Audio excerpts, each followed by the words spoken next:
Hi everyone, this is Star English and I'm your host, Stephen Revere. Thanks for joining us. You know, there was a movie a little while ago where the lead character, the man, was madly in love with a young woman. And at one point, he's so in love with her that he decides he's going to ask her to marry him. So he gets up his courage and he says, "Marry me." And she says, "You don't even know me." What do you say to that? That's true, I don't know you very well. But he says, "I have the rest of my life to find out." Quite a romantic perspective to take on things. And today, we're going to start working together with you all on learning different things about English. Okay, everybody, thanks for joining us. This is Star English.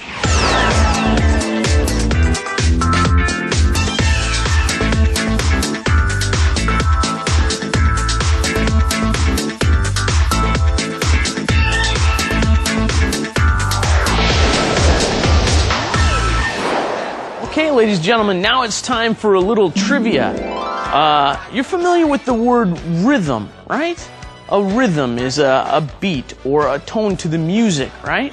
And when someone is very good at music or dancing and they're able to listen and match the sound, we say they have rhythm. You might hear the word sometimes groove in Korean used as well. They have groove. They are talented at hearing and repeating music. And we have somebody with rhythm for you today. Everybody, get ready for a great show.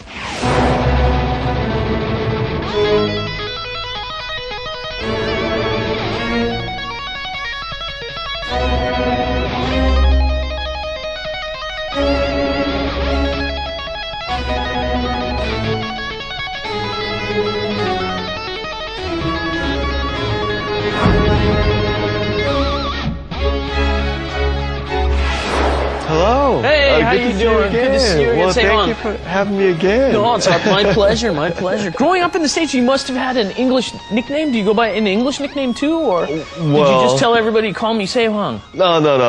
Well, they would call me Jimmy. Jimmy? Yeah. Okay. I guess this happened to a lot of Korean kids in the States. Sure. They would get their English names from their teachers in elementary school. They just give you a name? Yeah. In the 70s. They don't do that anymore. You don't get to do that anymore. It was kind of difficult Yeah. for Americans to pronounce Kim Se-hwang. Kind of. Almost impossible, yeah. So they would say, Se-hwang? Hwang? Yeah, And they would claim my first part of the first name, which is Se. Yeah. They would pronounce it Say. And they would just think that, they would want you to say Hwang. Say Huang. Okay. So, yeah. There you go. So they would call me either Hwang or Yeah. just Jimmy. Yeah. Your teacher gave you Jimmy? Well, actually, it was James, but my friends. They would all call me, "Hey, Jimmy." And you no longer go by that anymore? Well, our leader of the band, Chol, the band Next. The band Next. Yeah, Yes. we would, quite often talk in English because we used to have our moments in London and in New York, and in LA. So, Chol. Did he grow up in the States too? No, at some point? No. He went to the U.S. and England after he became famous. Okay. During our next years. And he wanted to improve his English pronunciation for his singing. Sure. So, from time to time we would talk in English, and he would call me Jimmy too. Yeah, I think he liked that. He has an You American still name talk too. to him? You still talk to Chol? Yeah. Yes, of course. For the past almost, I think, 17 years. Yes. Yeah. Well, you still keep in touch. Do you guys ever perform together anymore? Or? Yes, we have gigs this month as well, and the next month, and we're having gigs for even Christmas being talked about recently. So we have gigs in Pohang, I think on the 10th, and on the 13th, we're looking forward to the Gyeongju gig. Okay. And we have gigs all over. I would have to look at our chart. Right. And I guess your biggest thing as of late, though, has to be 나는 가수다? Something happened there? Yes. What exactly happened? Well, Tell everybody who didn't see the episode. All right. Well, I've mentioned in the later part of last week's show that my most favorite Korean K-pop artist is Ok Ju-yeon. For me, Ok Ju-yeon is always number one because I've been with her and spent time together as musicians and working on our own creativity. Although she was ranked 6th, which is obviously not your most preferred ranking. In 나는 가수다? Right. Well, it's still...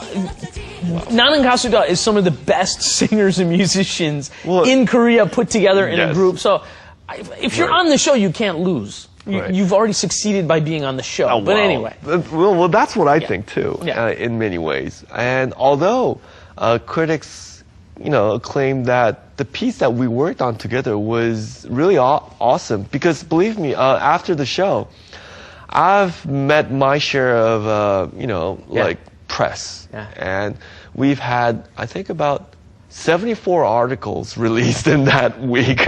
1 week. Yes. About you and Ok Ju-yeon and that performance. Wow. So that's that's practically like all the press in the nation. And they all mentioned that, hey, the music was really great. Yeah. Although it didn't get a good ranking.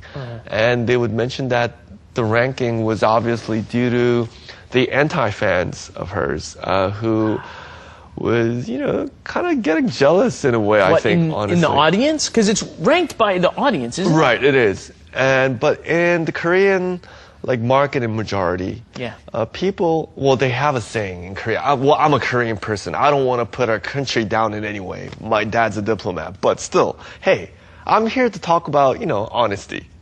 Good. In Korea, see, they have a saying, 사돈이 땅을 사면 배가 아프다. 사촌이 땅을 사면, yes. 사촌이 땅을 사면.